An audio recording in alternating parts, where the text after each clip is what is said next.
Rita Petro, mirë se erdhe në Close Friends. Je një mjeshtre fjalës dhe është kënaqësia ime shumë e madhe që më the po. Emja gjithashtu. Je shumë e mirë, gëzuar, mirë se erdhe dhe besoj që sot do kënaqemi në këtë bisedën tonë. Rita Petro Filipi, unë të njoh si Filipi ty, sepse kur isha në shkollë, të gjithë librat kanë qenë me emrin Rita Filipi. Pastaj, shtove dhe një mbiemër tjetër. Nuk e kam shtuar. Se ke shtuar? Filipi kam, Petro kam nga babai. Filipi e kam nga bashorti. Dhe që botimet e para, librat e parë dhe librat e parë me poezi në vitet 90, i kam e mbiemrin Filipi. Dhe është një mbiemër shumë i bukur, sa gjithmonë ishim shoq, më ka pas thënë që ti je martuar me mua prej mbiemrit. Jo, i thoja, unë se s'jam martuar vetëm prej mbiemrit, po për shumë gjëra tjera të bukura.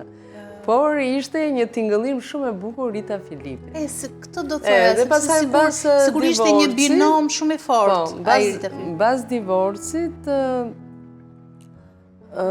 e bëra Petro, mirë po në Facebook nuk ndryshoj, do me thëmë bëra disa veprime, disa herë, ishte e pamundur për ta ndryshuar, edhe e lash. Por në marrëdhëniet me ishtim shoq që kemi shumë të mira, kështu që nuk është absolutisht problem që e kam dhe Rita Filipi dhe Petro, sepse në fundit derisa dhe shumë libra tjera unë i kam me këtë mbiemër, e kam edhe mbiemër që e përdor, kështu që. Jo, më e forta e kësaj është që unë kam ditur që Filipi ishte mbiemri i vajzërisë. Ashtu, dhe pas ka qenë Filipi mbiemri i martesës. Kjo është më e bukura. Po, aq shumë e dashuruar ishe me ish bashortin sa ndryshove mbiemrin, sepse është një dileme madhe e gjithë vajzave ta ndryshoj ose mos ta ndryshoj mbiemrin. Unë nuk hy ke brezi i ri që tani ato i kanë në atë kohë shumë pak njerëz, shumë pak gra mund dhe tregojshë me gisht që mund mos e ndronin. Normal që kam qenë e dashuruar, sepse unë asnjëherë kur jam lidhur me një burr nuk kam shans që të lidhem dhe mos jem e dashuruar. Kështu që edhe për hir të dashuruarit dhe për hir se më pëlqente shumë emri Filipi dhe u bë si markë Rita Filipi. Se unë librat në shtëpi i kam edhe sot e kësaj dite me Filipi. Sot në fakt do festojmë një dekadë të krye librit tënd, le ta quajmë kryeveprës tënde Vrima. Që atëherë ka fituar edhe një çmim të rëndësishëm. Pse Vrima? Ku i gjete këtë fjalë? Domethënë sepse është një fjalë që ka edhe konotacion paksa negativ. Po, ndërsa unë në fakt e mora me konotacionin pozitiv. E mora në shumë drejtime, në shumë koncepte. Dhe kur e kam treguar, nuk më ka besuar asnjëri, por nuk më mërzit fare kjo gjë. Kam qenë në Santorini, te vulkani i shuar, atje gjithë turistët fusnin dorën në një vrim, sepse pra ande dilte nxehtësi. Edhe kështu lindën vargjet e mia, afro këtu vllai im futet dorën në këtë vrim që del mbaner sulfuri, kjo tokë do shpërthej dhe do të rilindi njerëzimi përsëri, pra gjithmonë ishte koncepti filozofik. Dhe kjo ishte nga poezitë më të bukura të gjithë librit, dhe thashun pse mos ja vë emrin Vrima. Po kush e vendosi që, domethënë ti e vendose vetë ty të duk poezia jote më e bukur nga të tjerat, apo dikush tjetër të tha që kjo është më e bukura? Shiko, unë e pata postuar këtë si poezi, në fakt edhe një mikesht, apo ti pas ke gjetur titullin të vëllimit, librit. Pastaj shiko, unë kam shkruar gjithmonë poezi të cilat nuk gjanin me shumë poezi të tjera në poezinë shqipe, me një liri shumë madhe, që në vitin 93 kur botova për herë parë dhe në vitin 97. Kështu që mua nuk është se më kishte sulmuar dikush.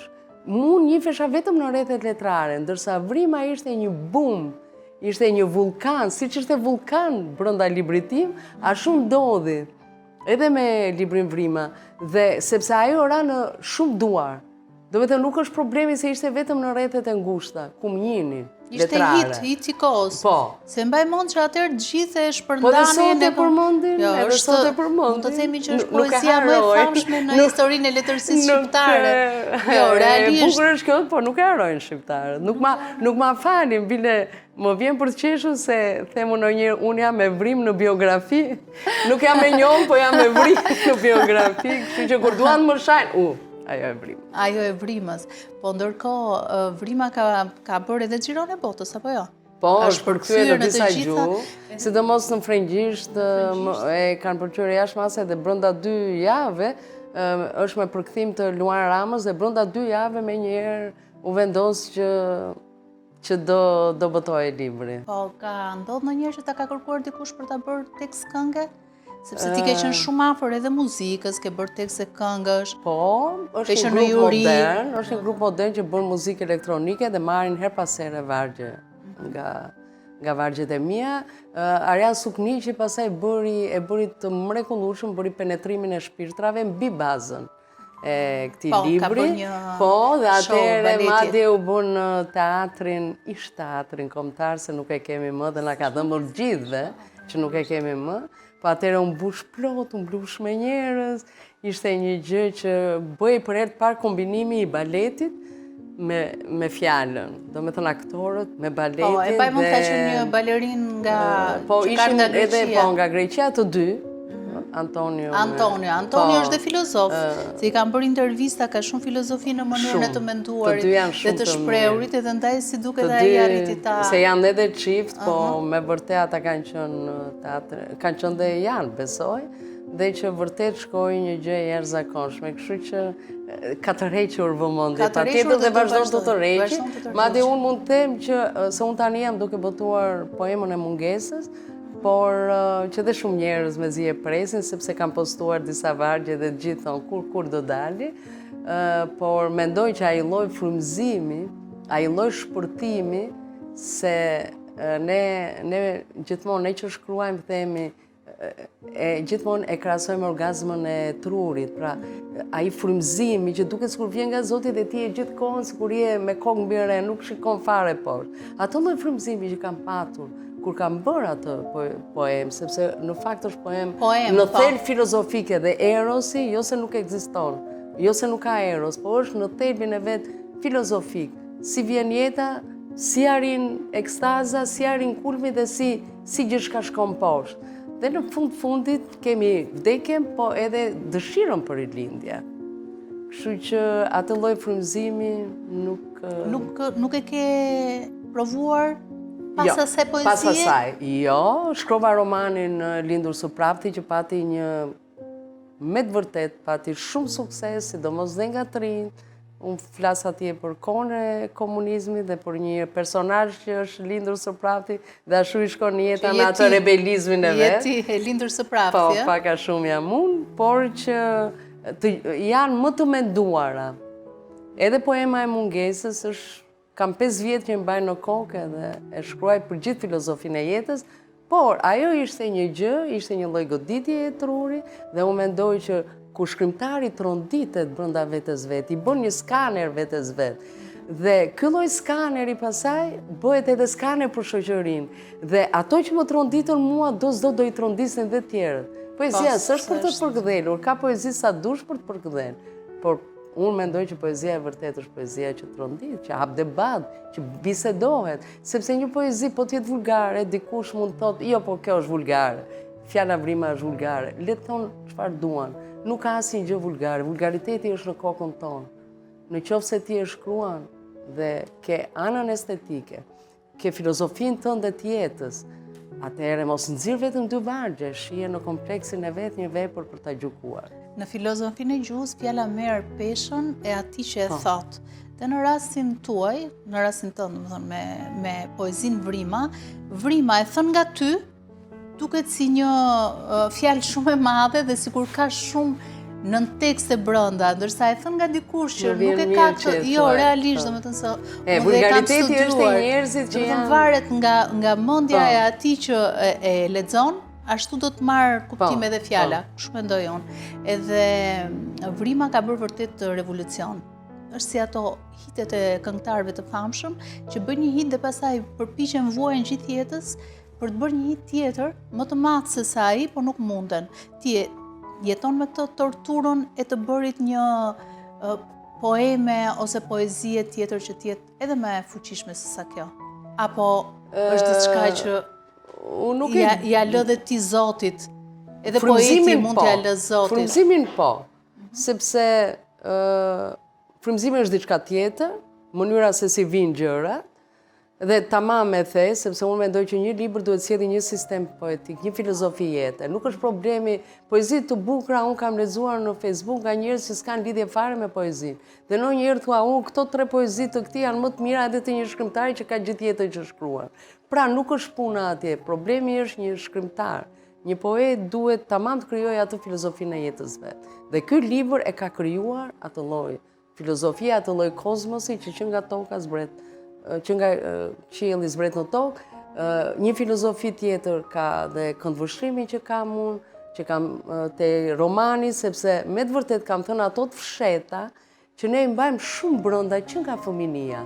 Janë disa gjëra që kur takohemi me shokët ose kur na kanë pyetur prindërit, ne gjithçka themi, vetëm këto gjëra nuk i themi. E di se ta them, i kam qenë me disa nga shoqet e mia në plazh dhe i thash po bëj këtë libër. Oh, po ta lexojmë njerëz se kush e di ç'to atje. Kush e di na ke bërë dhe në personazh që do ju bëj, thash, do ju bëj patjetër. Por pa merak, i thash, jeni pa emra, ju po ne mund të kuptohemi, por s'keni bërë ndonjë gjë i thash. Dhe po ndër kaq ju kujtova një fenomen që me vërtet ne do ta quanim të turshëm, atë gjë që ka ndodhur. Dhe vërtet ka qenë në zbor. Mirë po, kur unë ja u thash, jo, kjo s'ka ndodhur, më thanë mua. Si s'ka ndodhur, i thash. Jo, po ti je shkrimtare ke sajuar, nuk e kam sajuar, kjo gjë i thash ka ndodhur. Dhe është shumë e bukur, se pasaj erdhi një herë njëra, pasaj me erdhi tjetra dhe me erdhën veç e veç. Po ka ndodhur, po edhe për disa gjëra tjera, ato çunat që ne pëlqenin, mënyrën se si komunikonim, dhe vërtet ishte kohë e ndaluar, por ne rebelonim së brendshmi, dhe pastaj aty e kuptoj, dëgjoj, flisni një herë me veten, jo me mua. Dhe mendoj që ai libër i ka bërë shumë mirë, se të flasim me veten, madje ma kanë thënë dhe meshkuj edhe femra. Pra, ti ke tregu disa hollësi që nuk ka lidhje vetëm me femra, po ka lidhje edhe me rritjen tonë, si meshkujt, me frikrat tonë, me problemet që kemi pasur, gjë që jo se nuk gjenden dhe sot, mund të ndodhin edhe sot. Poezitë e tua i lexojnë dhe meshkujt njësoj si femrat? Unë nuk kam asnjë libër që të lexohet vetëm nga femrat. Do me thënë, në këtë pikë nuk jam një shkrimtare feministe që drejtimi im kryesor është që të shkruaj vetëm për problemet e femrës. Shiko, femra ke mua është individi. Është individi, siç është në librin Vrima ose dhe në librat e tjerë, që është një femër që është dhe e fortë, që ka dhe mashkullin dhe femrën brenda. Sepse gjithmonë në letërsinë time është femra që e fton mashkullin. Ose është femra që i thot ti je i përkëdhelur i nënës. Nuk po e vazhdoj më tej, se është diçka që s'dua ta them, por ti je i përkëdhelur i nënës, unë jam vajza luftëtarja e babait, ndërsa ti je i përkëdhelur i nënës, i thot vllai. Dhe unë të ftoj, i thot të duel. Vllai në këtë rast është i dashuri, po që në një farë mënyre nga dashuria e madhe, sepse edhe për këtë gjë jam keq kuptuar, ne kemi si shprehje që i thua motër edhe të dashurës, është edhe në erotikën popullore. I thot lazgushi motër të dashurës, do me thënë, jo se nuk ekziston, që ti një njeri që e do fort mund të thush dhe vlla të dashurit. Do me thënë, ekziston si term. Ekziston dhe tani duket sikur ka dalë në këtë botën e showbizit, ka dalë edhe si një lloj trendi. Vllai motra që e përdorin, po. Po e përdorin edhe për të fshehur atë lidhjen. Ose edhe për të fshehur, po. Ose për një konfidencë që ke filluar një konfidencë shumë madhe, je shumë i shtrenjtë për një njeri. Je shumë i shtrenjtë. Tani ke kaluar te proza, do të thonë vetmia të ka bërë pak më prozaike, ta ka venitur pak atë shpirtin poetik, si mendon? Unë kam shkruar tamam, poemën e mungesës e kam për vetëmijë, por e kam parë në një kuptim shumë të thellë. Gjithmonë me letërsinë time kam dashur ta kapërcej atë që quhet personale. Unë poemën e mungesës mund ta bëja edhe 5 vjet më parë, kur e humba njeriun tim të shtrenjtë të dashur, por atje unë e dija që do shpreha vetëm një lloj vaji në thojza, dhimbje të madhe. Unë doja ta kapërceja këtë gjë, jo vetëm një vetmi personale, për ta kaluar edhe ke vetmia si shoqëri. Edhe ke vetmia, madje kam dhe një poem, vetmia e një populli të vogël, që ne jemi një turmë e vogël, e kam trajtuar dhe në vargjet e mia. Ne jemi një turmë e vetmuar. Ata që na vinë në tribun nuk kanë me vete një fije shkrepse. Do me thënë, e kam kaluar edhe në këtë lloj raporti, në këtë lloj shkallësh, edhe sidomos në kohën e sotme moderne, kur teknologjia e gjithçka tjetër, ti je me njerëz e prapë ndihesh i vetmuar, i kalon ato, siç i kalojnë në celular, brenda sekondave që kalojnë, edhe në një moment ti i shikon të gjithë të duket sikur janë të gjithë të lumtur, dhe vetëm je ti ai që vuan, dhe vetëm je ti që të mungon dikush në krah. Kjo është një ndjesi që ndërkohë dhe ata që shfaqen në rrjetet sociale ndjejnë të gjë. Ka hipokrizi sa të duash, as diskutohet ajo, ka hipokrizi sa të duash, edhe faktet kanë treguar që dhe ato çiftet të cilat janë paraqitur si çiftet më të lumtura, shumë shpejt për shumë kanë ndodhur ndarja, pavarësisht se ti mund të jesh i dashuruar, nuk e kam unë pse ndahen. Problemi është edhe ke hipokrizia. Hipokrizia që duket se është leitmotivi i jetës sëmë, apo jo. Më thonë, duket sikur njerëzit kur i kemi përballë, na komplimentojnë, na thonë fjalë të bukura, dhe sa kthejmë shpinën, çfarë nuk nxjerrin nga goja për ne. Nëse poezia do të ishte një shumator atyre fjalëve pas shpine, a mund të quaj më poezi? Jo. Jo. Patjetër që jo. Mund të shkruash për atë gjë. Poezia duhet të ketë patjetër dashurinë brenda, tharmin, dashurinë. Edhe kur shkruan për një gjë të keqe, ti prap ta shkruash me dashuri, që ti të bësh një katarsis te njerëzit. Pas viteve 90, keni qenë disa poetë që keni shpërthyer atëherë, siç është muzika tani që ka ato yjet e muzikës, ju keni qenë disa poetë që i mbaj mend unë tani, për shembull ti Rita Petro, Rita Filipi, siç e tha, Moza Meti. Patjetër se Moza e filloi në fillim do me thënë në fund të viteve të 80 dhe kaloi në 10. Pastaj kaloi në 90. E vini t'ju bënte tekste këngësh, edhe mua disa nga poezitë. Se do kalojmë edhe tek ato poezitë që t'janë bërë tekste këngësh. Andi Bejti mbaj mend. Dhe Andi ka pas Rudian Zekthi. Pastaj kanë qenë Romeo Çollaku, më duket. Dhe Romeo. Kush ka qenë tjetër? Ka qenë vllai i Eriançanit. Nuk e di a e mban mend, do thonë, kanë qenë një grup poetësh të rinj që duket sikur konkuronin me abstragimin. Me abstragimin, me metaforën që nuk ekzistonte, pastaj shkroi më vonë edhe Lulita dhe Xhanaku. Lulita dhe Xhanakun që mos ta harroj. Këta si grup sollën vërtet një frym të tjerë, një frym shumë të moderuar të poezisë, dhe në një farë mënyrë donin edhe një lloj shkëputje komplet nga poezia që ishte shkruar para viteve 90, ishte një lloj rebelizmi.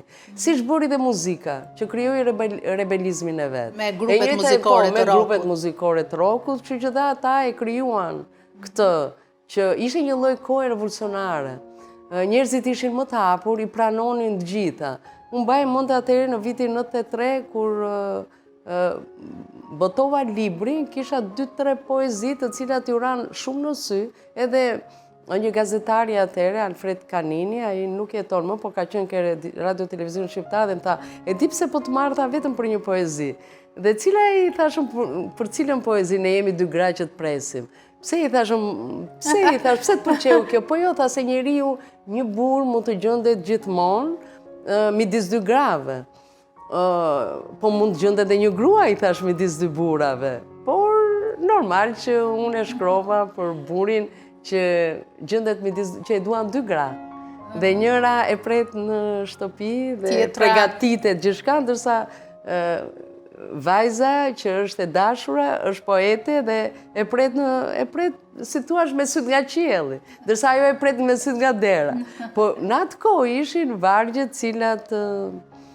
cilat as ishin shkruar ndonjëherë. Prandaj në ato kohë ne nuk kemi qenë në grupime, Moza bënte jetën e vet artistike, unë kisha një jetë tjetër artistike jashtë grupimeve dhe grupimi që përmendëm dhe që secili mundohej të bënte diçka origjinale dhe prandaj ra në sy këto poezi. Se ishin origjinale, madje në 98-ën unë kam botuar Shihen e Instiktit dhe që nga titulli dhe gjithë poezit që kanë qenë aty brenda trajtonin shumë qoftë tema të rënda sociale të përdhunimit, sepse vinin mbas 97, qoftë edhe ajo Shia e Instiktit që ka lidhje edhe me të shijuarit, jo vetëm se ne gjithmonë themi dashuria dhe e lidhim gjithmonë jo po shpirti, jo po romantikja, si thuash, dhe i heqim gjithmonë dorë që jo, dashuria e madhe është ajo që e do me shpirt. Jo, edhe unë gjithmonë kam këmbgulur. Shpirti dhe trupi janë aq të lidhur me njëri tjetrin sa ti nuk mund t'i ndash dot. Dhe ndonjëherë duket sikur bëjnë qesharak njerëzit, ti thua, çfarë do të thosh për dashurinë? Për dashurinë në kuptimin e gjerë të fjalës, po pse mo? Folma për kuptimin e ngushtë të fjalës. Sepse në fundit është forca lëvizse. Jo vetëm që sjell trashëgimin, po është forcë lëvizse ke njeriu dashuria. Se kam dashur ta bëj këtë pyetje, e kisha në mendje, mishi të çon tek dashuria shpirtërore, domethënë dashuria e trupit, apo e kundërta, dashuria shpirtërore të çon tek ajo? Unë mendoj që instikti, vështrimi, nuk është problemi se dua ta krahasoj njeriu ç'a ndodh me kafshën. Por është një instinkt, kur ti shikohesh, ti nuk e di fare çfarë është ai. Ti shikon shumë fytyra meshkujsh dhe ty sytë e tua ngelet vetëm te dy sy. Pse nuk i shikon ata tjerët? Atëherë çfarë është kjo lloj kimie? Çfarë është ky instinkt? Çfarë është kjo nuhatje? Aroma. Thot një shoku im, nuk ka gjë më të bukur se sa aroma që ti e bukur është kur ti e do. Dhe nuk është fare e bukur kur është një aromë dhe ti nuk e duron dot. Nuk ka lidhje aromë e keq, aromë e mirë, ka lidhje me aromën e një trupi që ti e do apo nuk e do. Dhe në këtë rast, unë mendoj që është ky instinkt që pastaj të çon për t'u takuar. Ka njerëz që takojnë dhe brenda një nate. Po. Dhe mund t'i zgjasi, dhe mund t'i burrë dhe burrë grua, se ne gjithmonë i gjykojmë. Sociale, po. Jo, dhe që ne mund t'i gjykojmë. Po. Unë po flas edhe për një kohë që më tepër njerëzit takoheshin live dhe ne, për shembull, ne si të rinj normal që shiheshim në vende të ndryshme, në aktivitete, ku mund të takoheshim me dikë? Bulevard, në shëtitje, bulevardin e famshëm të Tiranës. Po, atëherë kishte më mister. Patjetër, mënyra se si shikohesh. Sepse shikoheshin njerëzit, tani syti kanë në telefon dhe mund të ikin shumë. Jo, e kanë fjalën, mund të ecësh rrugës dhe nuk e mund të humbasësh kush e di sa dashuri vetëm se i ke syt në telefon. Po, i ke në telefon. Mund të ketë kaluar dikush që mund të jetë shumë interesante, e ke kapur shumë bukur. Po, dhe kjo është kujtove balkoni, se unë kam pas balkon tek rruga e Kavajës dhe aty kalonin gjithmonë sportista. Dhe gjithë shoqet e mia mblidheshin, thoshte mami, dorëzohet balkoni, se një balkon i vogël. Dhe ishte një balkoni pa kapur. Po për çfarë viti bëhet fjalë? Bëhet fjalë për vitet fundi viteve 80. Para 90. Para 90. Sepse unë gjimnaziste kam qenë në vitet 80, kam qenë. Edhe kush ishin këto futbollistët? Kinga që kalonin aty për balkonin? Unë nuk pyete njerëzit, jo. Pse ti krijoj un probleme me pse ti krijoj probleme me gratë e tyre? Ndonjëri për fat keq edhe mund të mos jetoj fare, Unë i përkas një brezi shumë të shkuar. Duket vetja në njëri lash. Se nuk je lasht, je gjithmonë në kohë, gëzuar.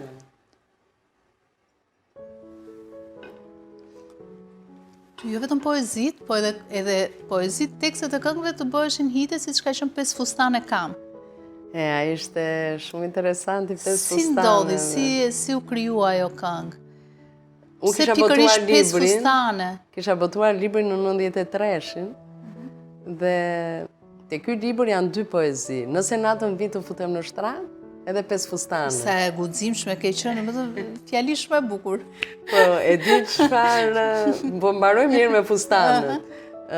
Në atë kohë, kishte edhe fustane me lule, po mua për shumë fustanet pëlqenin gjitha një ngjyrshë. Edhe gjithmonë kisha idenë që fustani i zi të tregon më të hollë, më seksi, me i ngjitur, një boqelli që e kam pas vërtet ka qenë me dekolte, dhe unë fillova gjithmonë t'ju emra fustaneve të mia dhe thash pse mos bëj edhe një poezi. Jo se i kisha lexuar diku, po që unë tani për vajza para pasqyrës do t'i luaj mend gjithë, në fund fare luan mend vetë, sepse s'di çfarë fustani të veshi. Po është e bukur sepse unë këtë gjë e postova një herë dhe thash, sot kush e di sa fustane kemi, atëre 5 fustane dhe s'dinim këtë vishnim. Ndërsa në lidhje me nëse natën vit të futem në shtrat, është interesante se mua ma kishte marrë tekstin Alqi Boshnjaku, sepse Alqi merrej shumë me përshtatjen e teksteve. Ai u lumtonte në librat me poezi, thoshte këto janë shumë të mira dhe ja propozonte. Dhe i përshtaste për sepse 5 fustanit i ka bërë Ferdinand Dedja muzikën, i famshëm Ferdinand Dedja. Ndërsa këtë nëse natën vi futem në shtrat, më thot mua Alqi, thot Rita, thot nuk e duan, më thot mua, dhe duhet ta heqësh fjalën, më kanë thënë duhet të heqëm fjalën shtrat. Po ku të futem unë, thash, sepse ajo ishte nëse natën vi unë do të futem në shtrat, ku të futem unë aty, thash. Shumë e bukur. Po punë e madhe. Le tiki kënga për mua nuk ishte ndonjë problem, unë kisha botuar librin me poezi, nuk ishte problem për mua, u pranua apo s'u pranua. 93. Dhe ka kënduar Rovena Dilo. Ishte gati Shqipëria dhe Rovena vinte, kam përshtypje nga Greqia, unë atë kohë kam qenë për master në kursin e filozofisë dhe kam qenë madje në Athinë kur është dhënë. Dhe ma tregonte vajza dhe im shoq, në atë kohë s'ka pas atë celular, por që më tregoni në telefon, madje që mori dhe çmim. Që mund të merrte edhe çmim të parë, po me që ishte kjo çështja e shtratit, nuk e meritonte çmimin e parë, po që vërtet ngjalli shumë kështu që kjo që femra do shkojë të futet në shtrat. Por Rovena Dilo nuk pati hezitime për këtë varg. Besoj jo, se derisa i ka pranuar dhe ajo shumë e bukur në atë kohë sillte një energji tjetër. Por shiko, në fillim viteve 90 e them gjithmonë, njerëzit kanë qenë shumë të hapur. Mund të shkruaje shumë e hapur gjëra. Vajzat filluan u zhveshën. Ne na kapta në atë kohë dhe këto të komitetit të rinisë dhe në plazh. Pse juve keni dalë ta zëmë me tiranta ose me krahët jashtë? Dhe ne i thonin, po plazh është atje me roba banjo. Jo, është ndaluar shkonin droni. Ka kapur me një mikeshën time të ngushtë, po. E kam trajtuar te libri Lindur së Praptit, shkonin droni. Dhe ne mezi kishim qepur ato fustane dhe mezi prisnim në mbrëmje ke pista, te Kurudha, që të shkonim me muzika atje, gjithë çunat më të bukur Tiranës që vinin. Po ka pas shumë të bukur shumë atër, se kështu thonë. Por shiko, kjo sportistët që përmenda unë, ka qenë interesante se vinin edhe nga familje shumë të mira intelektuale, por shumica për tyre ishim me shkollë të lartë, o inxhinier, ose mjek. Sportist me shkollë. Po, dhe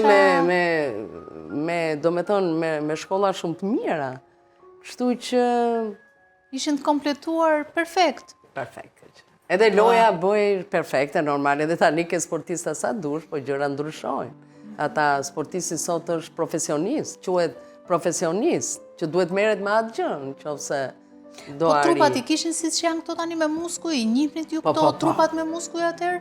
Për shembull breshka tek barku, këto muskujt, njiheshin atëherë apo ishte diçka? Tani ai ishte sportist, dukej që kishte ato muskujt. Po, edhe vajzat bukura, vajza me trup bukur ka pasur në Tiranë, si jo?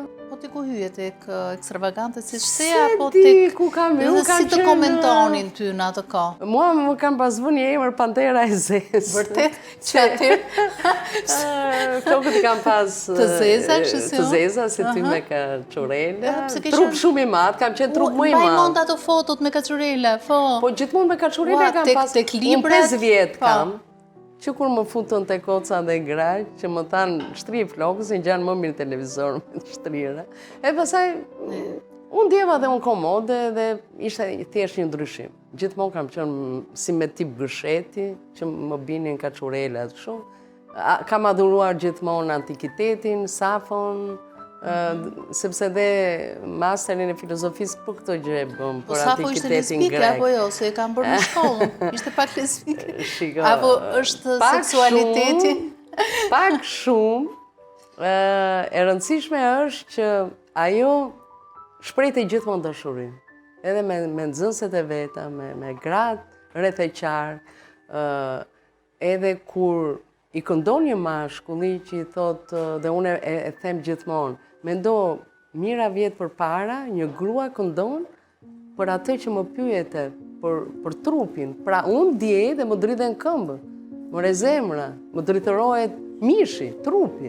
Mendo ti që në atë kohë, dhe si një hy më duket ky person që i drejtohet normal një mashkulli, hyu. Do me thënë, në një farë mënyre ne i kemi këto gjëra, i kemi shumë vite përpara.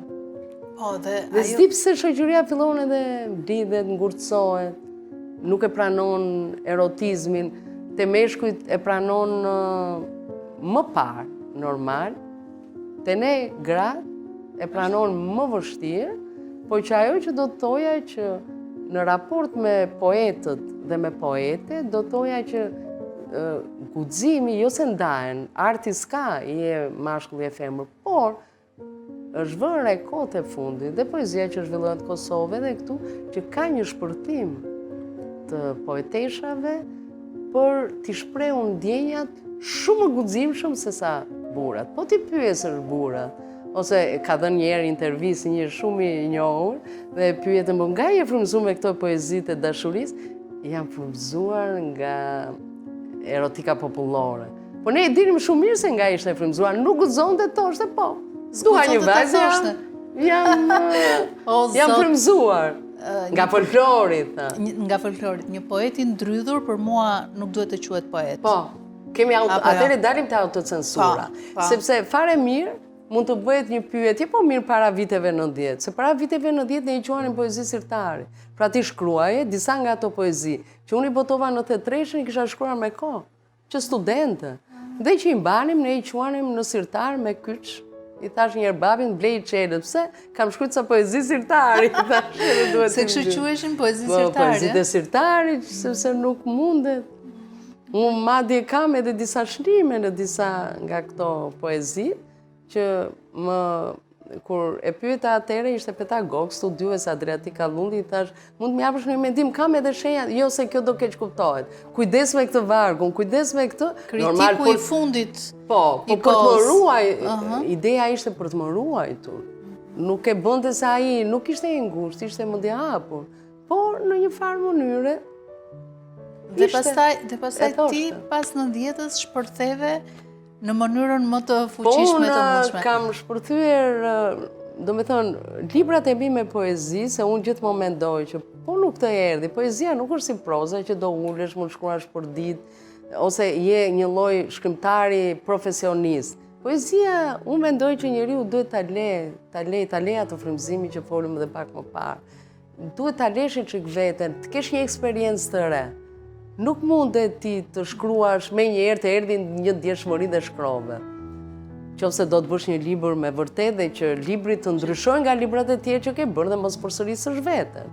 Po, se dhe përsëritja vetes është një problem shumë i madh, se kemi parë poet që duket sikur edhe shkrimtar, duket sikur thjesht bëjnë një libër të ri, por asgjë re në krijimtari.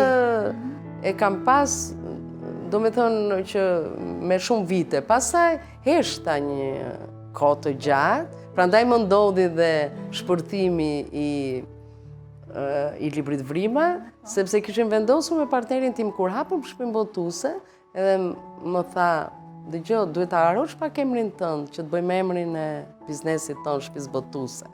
Tash ai kishte edhe nuhatjen e vet, sepse unë isha më e mbrojtur duke u marrë me biznes se sa të veresha me poezi dhe me art. Tash një burr I intereson më tepër kjo gjëja tjetër. Po, pra, po. Jo se më ka daluar asnjëherë dhe kishim një marrëdhënie të jashtëzakonshme, por dhe filluam pasaj shpim botuese, filluam nga hiçi. Me një biçikletë kam filluar. Po, dhe bët një super biznes. Dhe po, 25 vjet bën, që të vjen se si çudi se si u bën. Dhe ndërkaq mua më duhet shkruaj libra shkollor sepse profesioni im ishin tekstet shkollore të letërsisë. Ky është kontrasti që do flasim, mbaroi si ide. Dhe kjo do me thënë heshta një kohë të gjatë dhe pasaj shpërtheva me librimbrime. Tani, nga vrimat e tekstet shkollore, ka pasur paragjykime? Që janë mbyllur rrugët pikërisht për këtë lloj fame që more? Më pëlqen si pyetje, sepse gjithmonë njerëzit thonë, kur ti je i lirë dhe e ke shfaq veten kaq lirë, a ke rrezikuar? Patjetër i them që njeriu rrezikon. Dhe sidomos ne në profesionin tonë, si për shembull profesor Montupja, që bëri fjalorin erotik, goxha profesor si vjen zor, e kupton? Dhe se unë dhe gjithmonë i kam pas të në mondi ne na paragjykojnë të gjithë, se thonë këtu ju jeni dhe profesora. Do me thënë si ka mundësi që...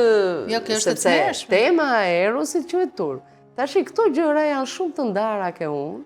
Unë jam munduar të krijoj ekuilibra, po janë të ndara.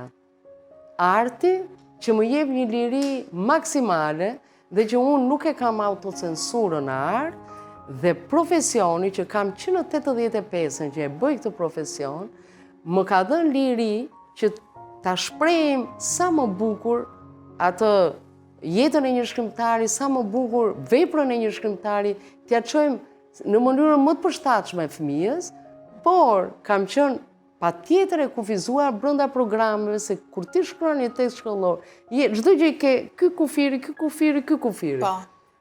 Por kjo punë prapë më ka dhënë kënaqësi, sepse e kam bërë me shumë dashuri. Ke kaluar nga një ekstrem në tjetrin. Dhe kemi bërë dhe revolucion, sepse ndryshuam komplet anën didaktike, letërsisë si kushtuam veprës, nuk i kushtuam më jetës e autorit. Por gjithmonë, edhe kur kam shkruar librat e parë, edhe më vonë, që filloi konkurenca dhe në konkurencë duhet ishe më i miri dhe neve pasaj vërtet ishim jo vetëm më të mirën, po krijuam si thua një lloj standardi që të tjerë dhe sot na ndjekin. Pra kush bën libra sot hap libra tan, si kemi bërë ne edhe bën libra. Por kjo që më the është gjithmonë është një thik me dy presa, sepse gjithmonë njerëzit për çdo gjë ose me njëherë një keq kuptim, ose me njëherë ti do të tregosh se sa e rëndësishme është që prindërit për shembull të përqafojnë me njëri tjetrin, dhe po ta shohin në një libër shkollor, thonë, ç'është kjo? U përqafokan prindërit, e kupton? Sidomos dhe më përpara na kanë pas thënë. Ose tema e divorcit, ç'është kjo? Pse duhet fëmia, tema e vdekjes, pse duhet fëmia ti ketë, po fëmia do t'i shohë të gjitha, sepse divorci është i pranishëm në jetë. Nëse si ka ndodhur fëmijës tënd, i ka ndodhur shoqës. Si do reagoj ajo, pse do shaj shoqën e saj se janë divorcuar prindërit? Dikujt i është smurur nëna, mund t'i ketë vdekur njëri prind. Dega e gjyshërve një është e pranishme, se është normale. Kështu që gjitha këto lloj tematikash, ne jemi munduar që t'i futim në tekste për të hapur mendjen. Por ama tekstet kanë edhe kufizime në kuptimin, janë gjitha ata njerëz që i shohin ti ke bashkëpunëtor, njerëz që i miratojnë, do me thënë, nuk je një lloj si ti ke bërë një libër edhe zotja dish. Ka pas polemika edhe për tekstet shkollore. Po shiko, polemika për tekste nuk ka vetëm për ne, se nuk kemi vetëm ne libra, nuk është se shkruajmë vetëm ne, dhe momente caktuara, një keq kuptim, një gjë, e kemi sqaruar absolutisht. Por, kur më sulmojnë mua, megjithëse jam nga specialistët më të mira, që tash 40 vjet nuk e kam trajtuar asnjëherë profesionin ti, e vetme gjë që mund të shaj, kush na i bëri ti. Më thënë poetja e vrimës, e poemës vrima. Po kjo është një gjë që ndodh në çdo fushë, kam përshtypjen këtu në Shqipëri, dhe duhet shumë, nuk e di tani, se si mund ta përmbysësh gjithë këtë mentalitetin ose këtë turmën e njerëzve që s'di të ndaj vlerën nga antivlera. Ky është problem shumë i madh. që nuk e kupton, domethënë që Rita është edhe ajo e teksteve shkollore, është ajo e vrimës, është edhe ajo e muzikës, është edhe ajo e, ku diun, e çmendurive që jep mesazhe. Patjetër. Që njerëzit kanë nevojë se më shkruajnë, kanë nevojë për mesazhet e mia. Je mërzitur ndonjëherë kaq shumë me realitetin dhe si e ke kaluar këtë mërzinë për t'i shpëtuar këtij realiteti? Ndonjëherë realiteti është më mbytës se sa fuqia jonë për ta poshtur atë. Ndonjëherë gjithmonë kam pasur sikur mos merresha me këtë punë, që mos isha botuese dhe mos isha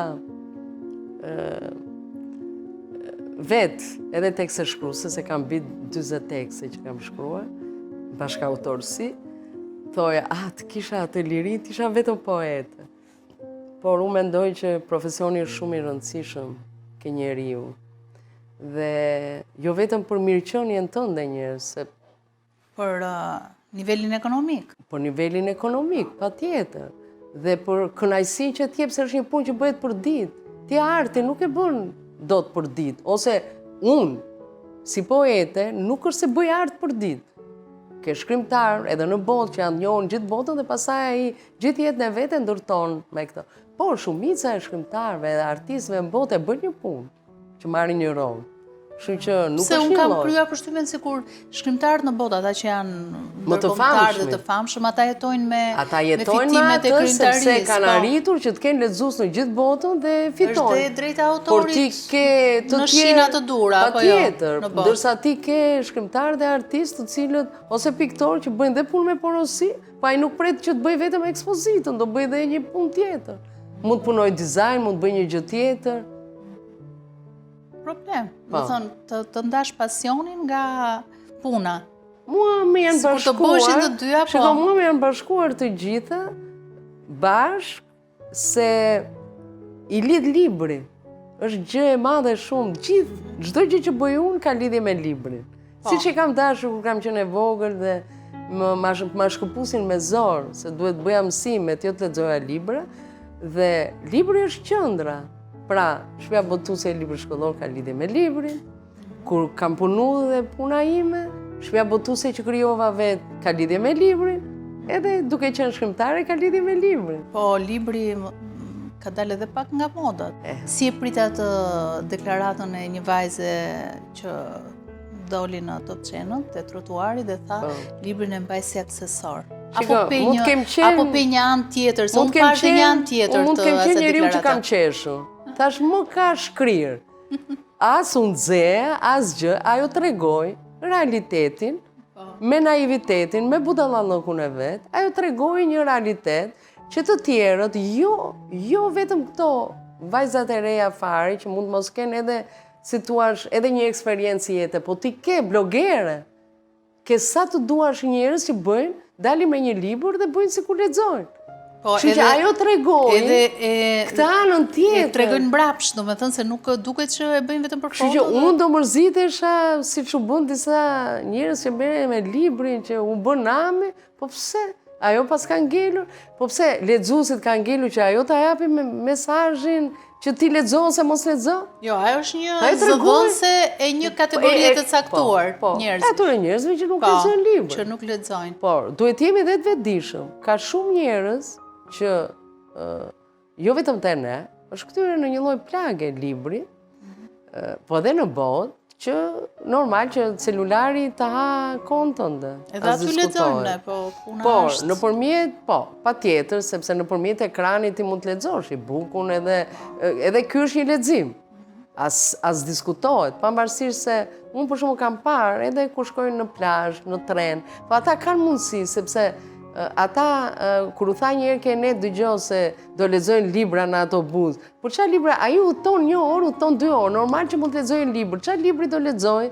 Edhe në një autobus ku të merret fryma. Çfarë libri do lexoj? Flas Tiranë, pa lënë qytetet e tjera ose do ndalosh për 2-3 minuta. Si mundet të lexosh libër? Pra mos i marrim gjërat kaq të kopjuara kaq trash. Po, nga jashtë, sepse jashtë kur ka mënyra të tjera, me aktivitete të ndryshme që mund të bësh njerëzit të kthehen ke libri, po në fakt edhe nëpërmjet rrjeteve sociale janë krijuar klube libri. Domethënë, ka disa lëvizje pozitive Po në fund fare, ajo që e tregon është se edhe sa shitet libri. A shitet libri tani? Në panajir shitet. Shitet, në panajir shitet. Pastaj drama më e madhe do të me njërë mbas panajirit. Sepse panajiri është diçka që është një lloj feste, është kthyer dhe vinë prindër me fëmijët e tyre, fëmijët sidomos kanë shumë dëshirë, se deri në moshën 10 vjeç lexohen shumë. Do me thënë, libra dhe prindi i ri te koka fëmijës, mbi 10 vjeç ai nuk është se ka më interes, pastaj është i detyruar të lexojë edhe romane të cilat i keni bërë vetë në tekstet e letërsisë që duhet i lexoni. I kemi bërë, që ishin me detyrim, por që mua më shijonin. Dhe jam falenderuese që i kam lexuar në kohë për librin, gëzuar për librin. Për librin. Unë doja ta trajtoja këtë bisedë si një vepër e Dantes që e ndan, do të thënë, ekzistencën tonë në feri, parajsa, purgatori. Mund të më specifikosh jetën tënde në secilën prej këtyre, për shembull, çfarë ti vërtet e ndjen si parajsë, çfarë e ndjen si purgator dhe çfarë e ndjen si ferr në këtë. Po, nga duhet ta nisim nga ferri. E nisim nga ferri që të shkojmë për më mirë, po. Të përfundojmë me parajsën. Në qoftë se me ferin do ta lidhja me vështirësitë në jetë. Vështirësitë më të mëdha i kam patur një moment shumë vështirë në jetën time që duhet të shkëputesha nga familja që kisha, duhet të hapja biznesin, duhet mendoja, kisha rënde në dashuri që do lidhesha, s'do lidhesha, apo do i përbaloja të gjitha gjërat vetë. Parat mungonin nga të gjitha anët, se ta përsh një biznes me zero para, ti kësh dhe nga puna e shtetit, sepse unë në shpinë botuese të librit shkollor. Dhe kam ikur me rebelizëm, sepse duhet botoj një libër, Letërsia moderne e Sabri Hamitit, dhe që në atë kohë e hidhin poshtë se thonin këtu është koliqi fashist, ishte një grup njerëz që nuk donin. Dhe mendoj ishte po afroje viti 2000. Dhe në atë kohë diskutoheshin gjëra të tilla. Por unë mendoj që ai që është rebel nuk është rebel vetëm në disa vargje, por është në të gjithë jetën e vet. Dhe vërtet kam qenë rebel. Dhe doja patjetër dashdoreqen. Po ishte momenti më i vështirë me një biçikletë. Më vjen për çesë se them me një biçikletë pa frena, ose isha unë pa frena. Të shkatruar dhe atë biçikletë që mbinin librat kur vija në një libër se duhet çoja ca revista diku, duhet çoja disa libra se më kërkonin diku, që bëja vetë dhe shoferin. Pastaj mora një makinë dhe ajo gjysmë e shkatruar, duhet bëja vetë edhe shoferin, duhet bëja edhe redaktorin, duhet bëja edhe autorin, duhet bëja edhe ekonomisten, duhet bëja shpërndarjen. Dhe ndonjëherë kur më thon diçka, njerëzit e punës, dhe mos mi tregoni se i kam bë vetë gjitha. Kam bë dhe shoferin dhe gjithë. Po, dhe sa vjeç ishe kur e nise këtë aventurën e biznesit? Me zero para? Ka qenë 38 vjeç, 37, 38. Do me thënë, filloj një jetë e re për mua. Do me thënë, mbi 40 ishte komplet një kthes tjetër. Pra, deri 40 kisha bërë atë që bënin të gjithë, pra vazhdimësia, edukimi nga prindër dhe gjithçka tjetër, që do martohesh, do bësh fëmijë, do gjesh një punë, do punosh, do bësh të. Dhe pastaj u rebelove. E gjete momentin që të rebelosh, ha? Po. Ka qenë vërtet një lloj ferri që shumë e vështirë. Tregu i librit ishte shumë i vështirë. Kur sa ngrije kokën që bëje diçka të mirë, ishte dikush që do spiononte dhe ty të bllokoi komplet ajo gjë. Se sa kishe ngritur kokën, sa kishe filluar që të fitoje diçka. Pastaj nuk llogaris këto që ekzistojnë gjithmonë. Tregu i librit si tregu i drogës ishte në fillim, se kishte një lloj konkurrence gati. Dhe vazhdon, ndërsa dhe ke libra shkollor, pastaj këtu ndërryn edhe politika. Edhe politika, po ti jesh afër politikës, normali ke gjërat më të lehta, po ti jesh larg, po ti jesh profesionist si ishim ne, ti në një farë mënyrë qëndron, i ke rrënjët, i ke themelet, themu gjithmonë, i ke themelet. Jo. Por po ti jesh mbështetur vetëm ata ikën një parti, vjen një parti dhe ka pas, në fillim fare ka pas votues që shkëlqeni dhe erdhi një moment që s'janë fare, ku janë sot. S'janë në Ne na kanë mbajtur rrënjët tona, na kanë mbajtur profesionalizëm, prandaj them që ti duhet të kalosh një lloj feri që pasaj se njerëzit të shohin sot dhe kujtojnë se e ke pasur shumë lehtë. Ose ke fat, jo. Fatin duhet ta bësh vetë. Dhe durimi, them unë, vullneti janë gjërat më të rëndësishme kur do të ngresh diçka. Në qoftë se që me vështirësinë e parë, të dytë, të tretë ti të rriqesh, edhe shumë njerëz të rriqen. Ky është gjithë problemi. Po mua më mblodhen atëherë të gjitha gjërat. Përveç dhimbjeve e emocioneve, më mblodhen të gjitha. Po dhimbje për çfarë? Po shkëputesh nga një familje, po krijohet diçka tjetër. Janë po gjëra që nga e para. Pastaj pas ferit... Po vetëm një gjë, unë gjithmonë kam pasur këtë, që unë nuk jam nga ato graj që kthehen ke shtëpia të shtëpia e mamas. Do të thënë, nuk I përkas asaj kategorie që më ndodhi diçka mua dhe unë tani përshkoj ke mami, ke babi, të më mbajnë ata, të më ndihmojnë ata.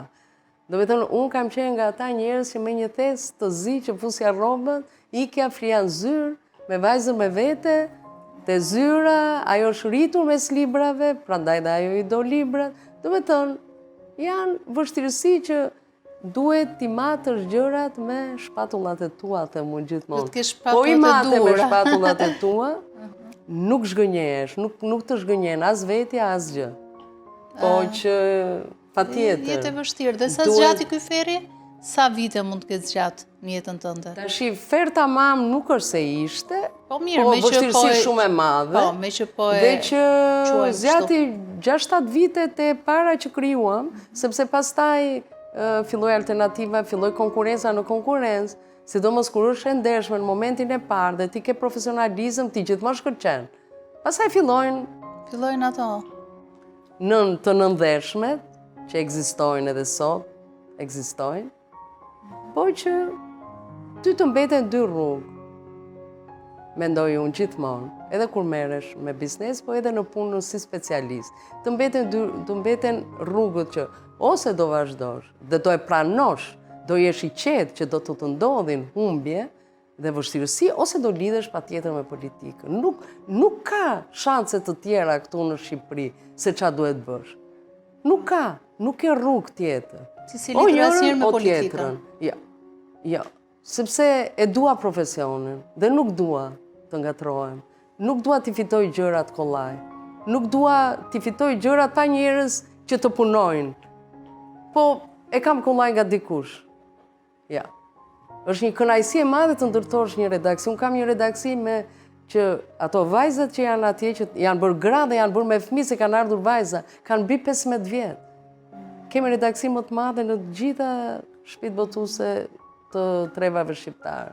Vetëm lufta që ti respektosh ato, duke punuar ne mësojmë, se njeriu duke punuar mëson.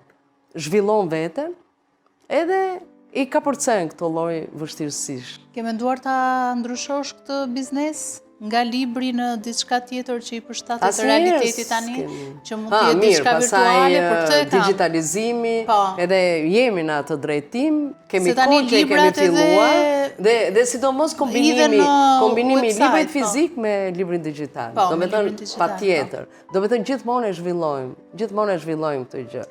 Ndërsa pasaj feri I vërtet ka qenë, normal kur humba partnerin tim, atëre ka qenë një fer, ka qenë një errësirë, sepse ishte e papritur ajo gjë dhe as se ka menduar dhe gjithmonë kemi pasur një shprehje që ne në celularin ton kemi vetëm numra të shefave të kuzhinës dhe kamarierëve, po nuk kemi numra të asnjë doktori. Sepse kemi qenë gjithmonë mirë me shëndet dhe na pëlqente shumë, shkonim nëpër lokale dhe mbanim numrat e tyre. Të shihoni tjetën. Edhe erdhi shumë papritur. Të duk sikur je supersticioze, të duk sikur dikush u mori mësysh, ose sikur... Ja, s'merrem fare me atje. Po si e... Do më thënë, kur ishe vetëm, si... Shiko, unë gjithmonë mendoj... Si e shpjegove këtë gjë që të ndodhi, këtë gjëm që të ndodhi? Unë gjithmonë mendoj që ne kemi ardhur në këtë jetë edhe vdekjen e kemi gjithmonë me veten tonë. Dhe nuk e kemi asnjëherë në dorë se cili do iki përpara dhe kur. Sa vjeç do jemi smur apo nuk do jemi. Kështu që unë jam rritur me këtë mentalitet. Kam humbur prindërit dhe jam rritur edhe prej tyre që me mentalitetin që vdekja është pjesë e jetës. Dhe sidomos kur ikin njerëzit në një moshë madhe që e kanë kryer atë ciklin e vet, ti gjen gjithmonë një ngushëllim. Mbase njerëzit nuk gjejnë ngushëllim për humbje të tjera, por jo për humbjet që janë në një moshë normale dhe që është kryer cikli i jetës. Se njeriu do patjetër të jetojë sa më gjatë, dhe sidomos kur je një dyshe siç ishim ne, një dyshe vërtet, një dashuri që e tregoj veten, dhe unë gjithmonë them e tregoj veten, një dashuri aq e madhe, sepse kur është dashuria romantike ti je i verbër. Më pas, kur ti krijon një harmoni, kur ti krijon një sinkroni me njeriu që do, atëherë edhe më e fortë se dashuria është sa inteligjent janë këto njerëz për të rritur të ekuilibër dhe këtë lloj harmonie. Dhe prandaj gjithmonë kur jap mesazh ose më pyesin them, kjo është shumë e rëndësishme. Jo, duket sikur ju kishit gjetur atë shpirtin binjak në fakt. Po, të dish, të mos e zgjasësh sherret pafund, të mos i nxirsh gjërat pafund, të futësh humorin në një marrëdhënie, edhe kur ka ndodhur diçka që duket si serioze, me humor mundet ta kalosh, ti bësh analizë vetes më parë se sa ti bësh partnerit për çdo gjë që ndodh. Por në këtë të vdekjes, unë gjithmonë kam pasur lehtësim. Në kohën e Covidit njerëzit gjithmonë fajsonin veten që unë mos janë gjitha unë. Do të thënë gjithmonë kanë qenë si nuk e takova, pse s'u futa, pse nuk përplasa derën e spitalit, isha futur po e lash të vdiste e tjera. Tash unë mendoj që njeriu nuk duhet të ketë këto pendesa, nuk duhet të jetoj me pendesën. Ti nuk e ke takuar me sa mbaj mend. Ja, sepse isha në Shqipëri, ai ishte ande. Dhe pasaj nga spitali e quan direkt. Kështu që unë mendoj që është diku në qiell dhe jo në tokë. Patjetër. Po purgatori i jetës tënde?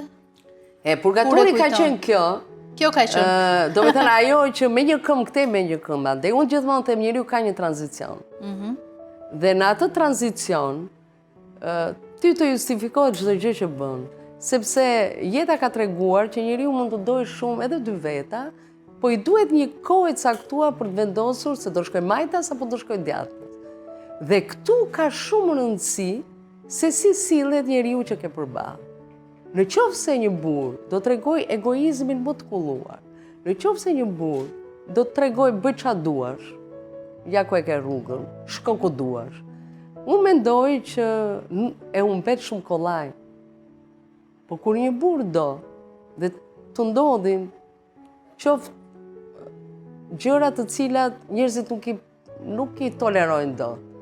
Sa herë flitet për tradhtin, sa duash. Sa duash flitet. Dhe sa gjykohen njerëzit. Edhe ata që mendohet që ti ke tratuar, ti ke bërë. Por ata harrojnë gjithë se tradhtia është pjesë e jetës. Dhe unë tradhtin më tepër do ta lidhja edhe me tradhtin e trurit. Qofse ti e ke tratuar me tru dikë, ti e ke zëre se e ke bërë atë gjë, nuk është vetëm se shkove, sepse mund të ndodhi fizike dhe kthehesh prapë ke njeriu dhe e kupton që këtë njeri do, nuk e do atë njeri tjetër. Po kjo është interesante sepse je po e njëjta rit që je rëndësi fizikes kur bie në dashuri dhe po e njëjta rit që e nënvlerëson fiziken në tradhti. E nënvlerësoj? Po, sepse patjetër. Në qoftë se është fizike pa ndjeshmëri. Po patjetër. Po si ta gjejmë atë? Jo, unë nuk them që, unë madje them që ka shumë lidhje të cilat funksionojnë edhe vetëm fizike. Njerëzit vetëm me lidhje fizike janë martuar, dhe kur s'u ka funksionuar lidhja fizike janë ndarë. Kjo s'do thotë gjë që patjetër të kesh një lidhje të fuqishme shpirtërore. Lidhjet janë nga më të çuditshme, nga më të ndryshme. Dhe ti nuk i gjen gjithmonë kur i do. Ktu është gjithë problemi. Por ama kur i ke dy është një mrekulli. Themi të kënga jote 5 fustane kam, a mos ndoshta vargu yt, 5 fustane kam, është zëvendësuar sot me 5 të dashur kam? Sa e bukur. Do bëj një këngë 5 të dashur kam. Shiko, unë sot jetoj një jetë të tillë që mund të kem edhe 5 miq speciale, pa u futur se qarë marrëdhënie mund të kesh ti me 5 fëmijë, po mendoj që jam në një fazë të jetës time që mund të shijoj flirtin shumë bukur, por jo partneritetin. Sepse mendoj që hyta ato gratë të cilat kanë vendosur që të jetojnë vetëm, kujtimi i një dashurie të madhe ti frymëzojnë, dhe që pse jo të mos kesh miq të veçantë, qoftë miq arti, qoftë miq të jetës, të cilët të sjellin një kënaqësi për të ngrënë një drek, për të pirë një gotë verë, e pse jo? Edhe për të futur në shtrat. Edhe për të si të ka kënga, apo jo? Për të futur me 5 në shtrat. Jo. Një mik për ta futur dhe në shtrat. Jo me të 5, jo. Ne kam miqë ata, 5 miq kanë do zgjedh njërin prej tyre. Ose në rastin tim quhen dhe më tonjës, se kam trajtuar dhe te poema e mungesës. 5 miq kanë, po njërin do ta zgjedh. Njërin do zgjedhësh. Po pra, edhe me fustanet, kështu është. Kalojmë te parajsa. Ose zgjedh asnjë, se dhe unë te fustanet, ajo përfundon pas zgjedhur asnjë. Po pra, ndaj vetëm se mbaj mend atë si këngë, aty ishte e bukur. Që ajo kishte 5 fustan dhe në fund fare nuk po zgjidhte dot asnjë. Nuk dinte këtë zgjidhte. Mirë, nuk shumë janë 5 në fakt, shumë. Janë shumë për të përzgjedhur.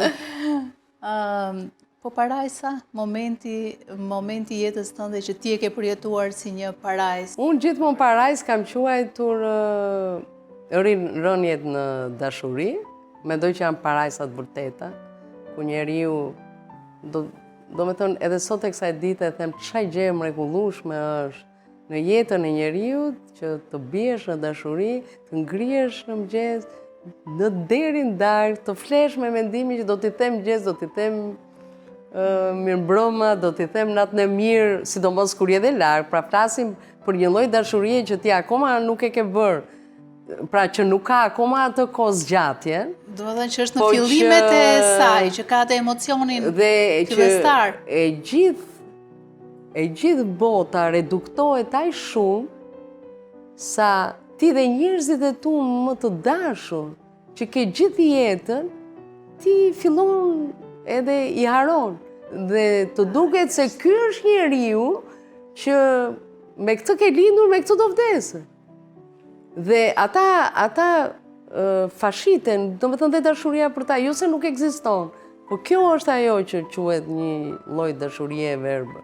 Dhe pastaj kur hikën kjo verbëri, ti vendos, ti vetëm atëre e kupton që e do vërtet të njeri, apo nuk e do. Sa zgjat kjo verbëria zakonisht? Po, tash më duket se me shkencë, dhe po të lexojmë atë romanin që futja e Toledos që ndinjën me mbretin atëre, që s'po shkonte as në luftë, që ishte 7 vjetë dhe 7 ditë, unë mendoj që dhe ne na ka zgjatur edhe më shumë se 7 ditë ose 10 vjetë. E di pse, e di ku e kuptoj unë, kur dua një njeri, unë e kuptoj këtu që ti nuk ke pikën e interesit, do me thënë as një lëvizje syri, as një mashkull që të kalon para, që mund ta kesh mik që punon, e ke koleg, as gjë nuk të bën përshtypje, përveç atij njeriu që ti do, partnerit tënd. Ndërsa kur fillon një lloj jetëgjatësie, atëherë secili nga çifti do të rri bashkë me njëri tjetrin, por secili nga ata i ikën vëmendja. Vëmendja, flirti bëhet pjesë e jetës. Dhe kur është një flirt i cili nuk shkakton as lidhje fizike dhe as të shkaktoj të drama në familje, do të thotë që ky çift shkon shumë mirë në jetën e vetë. Paktën unë kështu e kam kuptuar. Dhe pasaj me parajs, tash unë jam mama normal, kur bëhesh me fëmijë, kam parajs më të bukur. Po je bërë nën e një vajze. Ke ndëruar ndonjëherë që të ishe dhe nën e një djali, ose e ke menduar dhe si mund të ishe ti si nën e një djali? Shiko, gjërat që si kam unë, po thuj se s'mendoj fare. Si mendon, dhe kjo është zgjuarësia e trurit tënd për të... Edhe gjërat që unë bas, mërzitem shumë pak, edhe për gjëra... Absolutisht.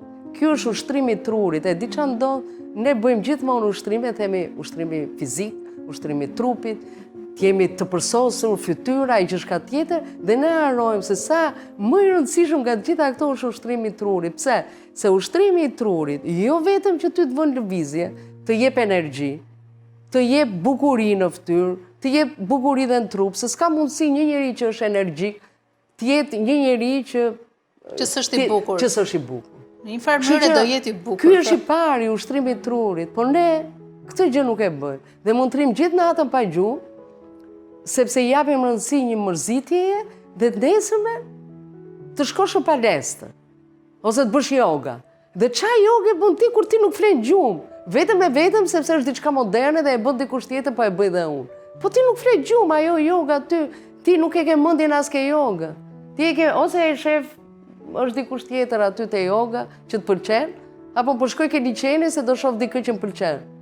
Po nuk është kjo. Gjëra duhen bërë me shpirt, si puna e kishës. Ose shkon në kishë dhe beso, ose mos shko kot. Mos shko për modë. Dashuria e përjetshme dhe dashuria e përkohshme. Ekzistojnë si koncepte gëzuar për dashurinë njerë dhe mendoj çfarë do thuash. Varet nga konteksti. Unë mendoj që derisa jeta është e përkohshme, çdo gjë bashkë me jetën, çdo gjë është e përkohshme. Kështu që dhe prandaj mesazhi më i bukur është që derisa gjërat janë të përkohshme, ti gëzojmë. Dhe nuk është se jam nga ato njerëzit e prerë që them që tani gëzo dhe mos mendo fare për atë që ka shkuar dhe fare për atë që do vi. Mendo, por jo që ato të pengojnë që ti të gëzosh të sotme. Dhe kjo mendoj se është shumë e rëndësishme. Nëse të del dikush sot, edhe ta shpreh dashurinë në maksimumin e tij, dhe ti bie në dashuri me të. Je gati që ta përballosh këtë lloj dashurie, domethënë ka moshë dashuria? Jo, absolutisht nuk ka moshë. Nuk ka moshë. Ku ta gjesh? Po pse kemi menduar gjithmonë që duhet dashurojmë deri në një farë moshe, se pastaj apo kjo është një mentalitet dhe një tabu. Mentalitet tabu. Shqipëria e ka më së shumti. Madje unë e shoh, sidomos ka një arrogancë të jashtëzakonshme të trinjve ndaj moshave. Madje ato i kanë që nga gratë që janë 40 vjeç, 50 vjeç. Edhe kur duan t'i shajnë në lidhje me moshën, ikmi ti plake. Do me thënë, mendo ti që është gjëja më pa logjik, gjëja më pa kuptim, që ti ta shash tjetrin për moshën në një kohë, kur në çdo moshë, secili nga ne do vinë një moshë caktuar. Në ato moshë, se s'ka shans. Jo, po kur je i ri të duket shumë e largët ajo dita e tjetrit. Po, patjetër që të duket e largët, por ideja që të shash, për mua me vërtet, dhe kjo pasaj, e sharja pasaj ka lidhje me mentalitetin. Pra, ty nuk të takon që të shkruash këshu, sepse ti, shiko qa moshë e ke. Ty nuk të takon që të kesh të dashur se ke këtë moshë. Ti nuk të takon që ndjash bukur ose mund të vesh një femër dhe një minifund. Varet, mund të tregoj gjoksin e bukur, pse jo.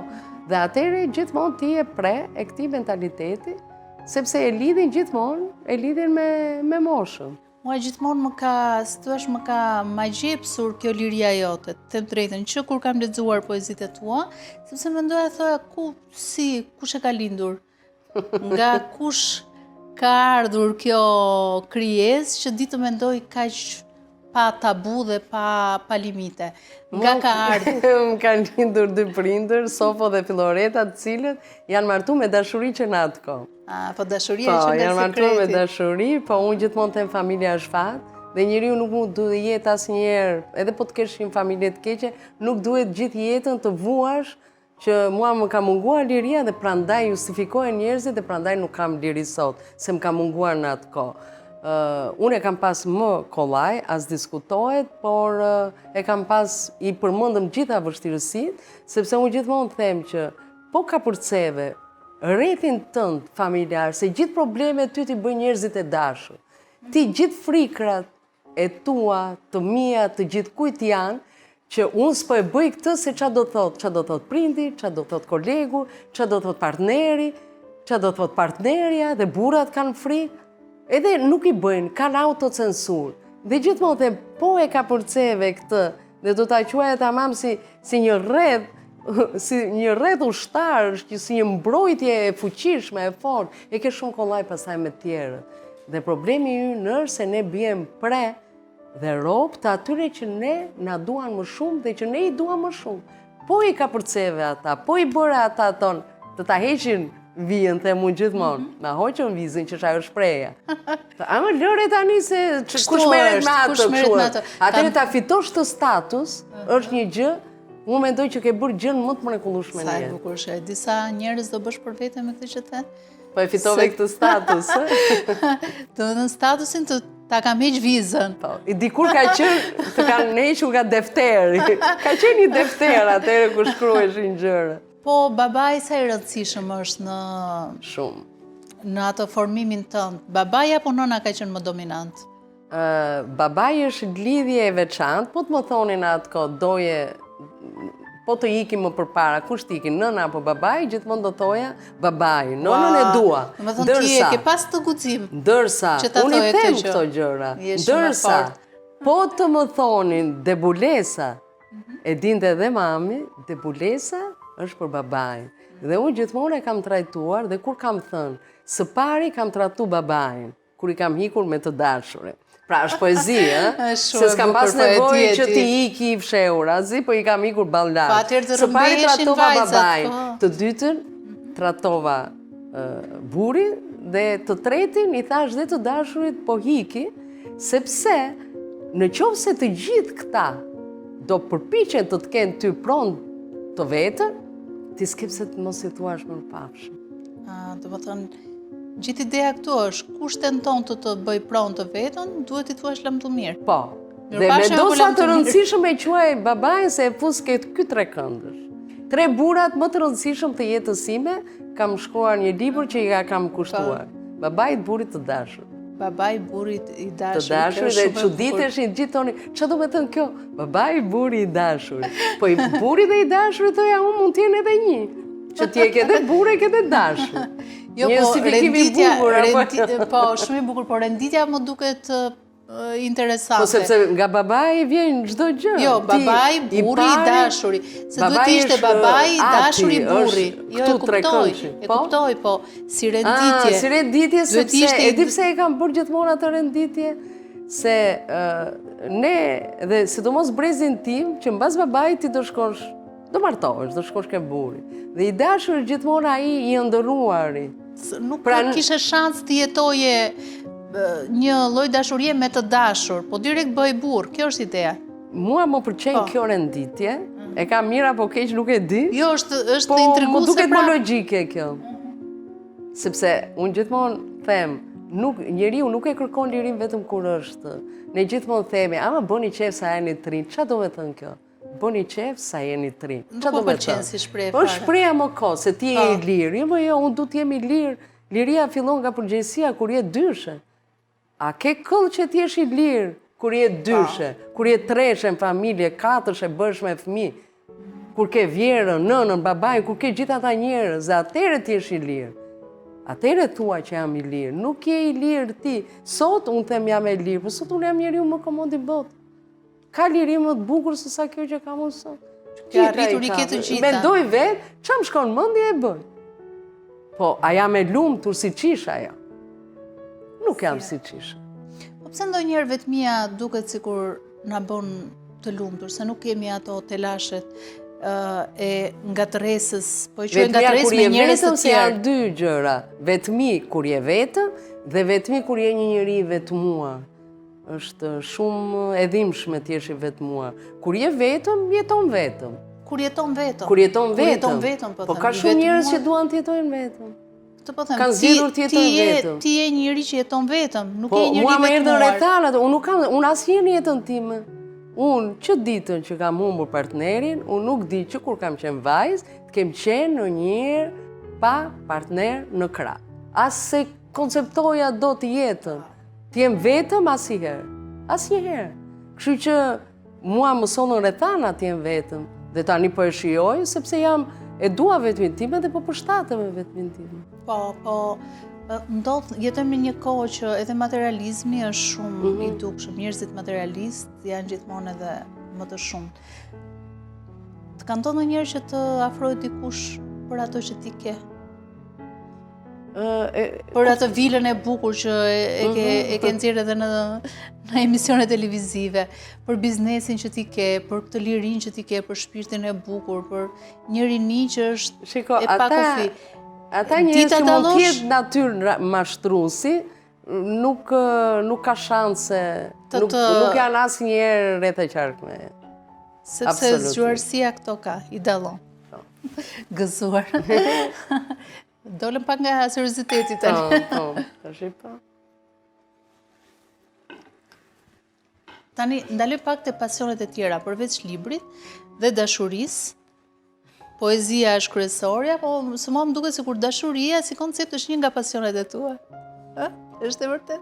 Nuk e konceptoj dot jetën pa qoftë edhe pa dashurim brenda vetes që është frymëzim, siç janë ato vargjet e Lazgushit se dashuronte dashuria, s'dashuroj as unë as ti, po dashuronte dashuria. E kemi brenda vetes, ky është budallëku më i madh që njerëzit nuk e kuptojnë, ose e futin thellë, gjithë e kemi, është pasuri që e kemi, nuk e shfrytëzojnë. Po nuk janë të gjitha gratë kaq të lira që ta shijojnë dashurinë në çdo moshë. Këtë kam kuptuar në realitetin shqiptar. Bile se kanë përtur dashurinë nga kjo botë. Madje para 2 ditësh botova një fragment nga poema e Mungesës dhe këtë thoja, nuk është një lloj ai që dashuroi me atë që nuk ka dashuruar kur. Dhimbjet e dashurisë mbasi i ke humbur janë male që ju bëjnë fushave ije, ndërsa dhimbjet e atij që s'dashuroi kur krijojnë gropa që nuk mbushen kur. Edhe njerëzit e pëlqejnë shumë e bukur. Jo, që ka shumë e bukur. Vërtet, sepse janë gropa që krijojnë ca boshllëqe që nuk ke me çfarë ti mbushësh. Janë male, po janë, ekzistojnë. Dashuria është ajo shpreha, rash në dashuri. Në fakt, bjem në dashuri apo ngrihemi në dashuri? E të dyja i ka dashuria, unë madje kam një varg, dashuria pranga vë, apo prangat na i heq. Dashuria na jep një liri, po, dashuria na jep një liri të jashtëzakonshme, por nga ana tjetër na kryqëzon te njëri tjetri. Është një kryqëzim i dëshiruar, i bukur, dhe që në fund të fundit është zgjedhja jonë. Kur është zgjedhje, është gjithmonë liri. Përveç dashurisë që e thash që është një nga pasionet e tua më të forta, pas poezisë, apo janë njësoj, dashuria dhe poezia? Po mos dashuroj, unë s'shkruaj asnjë libër, madje më kanë dalë nami që sa herë bëja një libër me poezi se i bëja rrallë, Arita pas ka rënë dashuria. Edhe sa libra me poezi ke bërë ti që të bëjmë për llogaritje? Libra me poezi kam një 7. 7 herë ka rënë dashuria. Ke dhe pasionet e tjera, për shembull që ne nuk i dim? Çfarë pasionesh ke ti si Rita? Të shijoj jetën dhe gjitha do t'i lija, po t'jetë fjala për të shijuar jetën. Jam hedoniste. Hedoniste, që do të thotë. Rita Petro je në një kryqëzim dhe ke në krahun e majt ke një librari, në krahun e djathtë ke një restorant që është me nam për pjatat e ti. Këtë do zgjedhësh nga cilat? Me vrapë të restoranti. Qa thua? Do të tratosh librin? Në që ke tratare. E di që do më përmendin, shiko Rita, po shan librat, po shan librarin, por pa tjetër me vrapë të restoranti, dhe pastaj nga restoranti qetë libraria. Po, kur të dalësh nga restoranti ti është mbyllur libraria, kështu që... Nëse është mbyllur, do shkojt nesër, po do shijoj se s'bën një restorantin, kështu që ajo është një gjë që e kam pasion ushqimin. Dua ta shijoj ushqimin e mirë, të provoj lloj-lloj ushqimesh, të pi një verë të mirë, jo shumë, por madje të gjithë më thonë që si ka mundësi që ti ha çdo lloj gjëje dhe që do me thonë pra nuk them këtë s'po ha, këtë s'po ha, dhe që duhet ishe bërë 100 kg, sepse nuk mund mos e dua pjatën plot. Po, kur nuk them që nuk do ha tani ta zëm një gjysmë pasta, sepse jam duke mbajtur dietë. Kam kujdes, gjithë e din që kam kujdes, por që jam një shijuese e jashtëzakonshme dhe që vërtet më vihet në dyshim që qa do bëje në jetën tënde shijimin, po Po të mos kishe shijimin, as gjë mendoj se s'do bëj. Sa e bukur, po mos kishe të fortë. Shijimin? Po, ai nuk ka gjë më të bukur. Shiko, shijimi, ushqimi dhe seksi janë gjërat më natyrore të njeriu.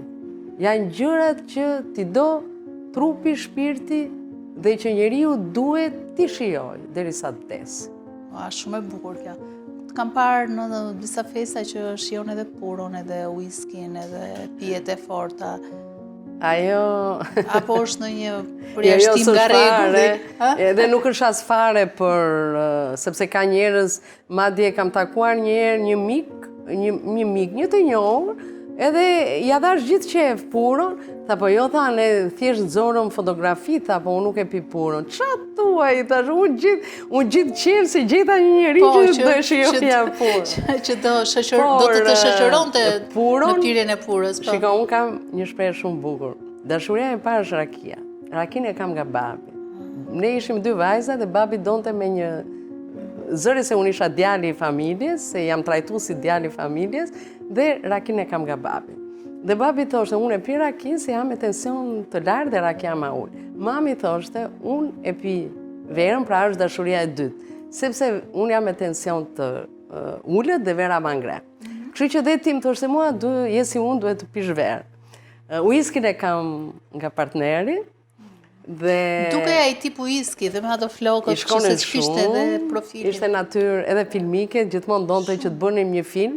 Ai shkroi romanin Kufiri që kishte lidhje me dashurinë tonë dhe gjithmonë thoshte që këtë libër duhet ta bëjmë film dhe unë nuk e di doja realizoj apo jo, se është shumë vështirë kjo çështja e filmit, po do përpiqem. Ke filluar përpjekjet? Me cilin aktor do gjeje që të luante rolin e bashkëshortit të ndjerë tani? E s'di s'kam në një... S'ke në një emër? Po për veten tënde, kush do ishte ajo që do të... Atëre i gjenim sa emra, po i gjenim nga Hollywoodi ato emra. Po cilët ishin ato? Na i thuaj, për shembull. Po mirë, De Niro. De Niro do ishte partneri, e? Kemi dash të dy, e kemi dash shumë. Po ti? Unë nuk e di, s'ka venduar, s'kishim venduar, më shumë vendonim për... Do e qërë deri në fund këtë si projekt filmik? Do përpiqem. Edhe whisky ishte nga partneri? Whiskin e kisha nga partneri dhe unë gjithmonë them që ne rreziqet i ndanim bashk, edhe alkolin, edhe puron, na pëlqente, që ta pinim bashk, ishte një lloj riti, sepse nuk pinim fare gjithë ditën dhe unë sot nuk është se jam e varur. Do vetëm unë dua ta shijoj kur jam me miq. Edhe alkolin, kur jam vetëm nuk është se shijoj, nuk jam natyrë e varur nga alkoli dhe nga cigaria. Por që kur jam në një darkë me miq, të pëlqen që të ndash edhe si shna dodi atere me Moza Ahmetin që u bë virale. U bë shumë virale. U bë virale. Po, qa ori ishte realizuar e video, fal? Ishim në plazh, ishte natë vonë, edhe ishim në plazh. Po ishe deur pak? Moza duke i pak tap aty. Po Moza edhe papir. është në delir, si natyrë. Si delirium. Shumë interesante, po, si libri që ka bërë. Por, që është kënaqësi kur mblidhen 3.000 kesha bashkë, aq më tepër mi kesha të letrave. Shumë interesante dhe të mendosh që sot ka shumë pak njerëz si ju, njerëz letrash. Më thënë dhe jemi me fat që ju kemi dhe që të kam në podcast. Të falenderoj shumë. Edhe më shumë. Biseda nuk ka përfunduar, se kam edhe 2 pyetje. Me që më fole për poezitë e Sirtarit. Tani, ke poezi Sirtari që i di vetëm ti? Absolutisht. Jo? Çfarë e shkruaj unë e nxjerr? Jo, e kam fjalën, je duke shkruar një vëllim të ri poetik që tani së shpejti parë. Me ditë është poema e mungesës, që brenda 5 viteve mblodha shumë nga eksperienca e re që pata. Isha në një provë, e vura vete në provë, se shiko, është shumë kollaj që të shkruash në momente kur të ndodh një fatkeqësi, se ti do shprehësh ndjeshmërinë. Po unë doja të shkoja përtej kësaj. Doja të shkoja përtej mungesës personale. Që do thotë do gjej veten të gjithë. Po, Domethënë gjithë ato që ndjen një lloj mungese të dikujt ose vetmie, kam dashur të bëj gjithmonë një pyetje. Mendon që femra ka dalë nga brinja e burrit? Po, simbolikisht, nëse duam dhe të si mund ta mendojmë. kuptojmë këtë? Nëse duam ta mendojmë, simbolikisht mundet ta mendojmë, por unë mendoj që ajo është diçka figurative. Edhe e bukur është, nuk mendoj, nuk e shikoj vetëm në kontekstin negativ këtë gjë. Se duket sikur është... Se shiko varet dhe si e përfiturojmë edhe Zotin se ka, sidomos që janë hyneshat, hynit, sepse ka pasur në kohën kur nuk kishte vetëm një Zot, dhe njerëzit mendonin se kishte shumë Zota, aty kishte edhe femra edhe meshkuj. Ndërsa në rastin e një Zoti, ne gjithmonë e përfiturojmë Zotin sikur është mashkull. Unë kam libri im i parë me poezi është Shabishme, ti ma kujtove tani, unë e kam Zoti mashkull. Në lotin e tij krijoi botën, bota femër, prej dhimbjeve për sosën. Si na u bashkuan...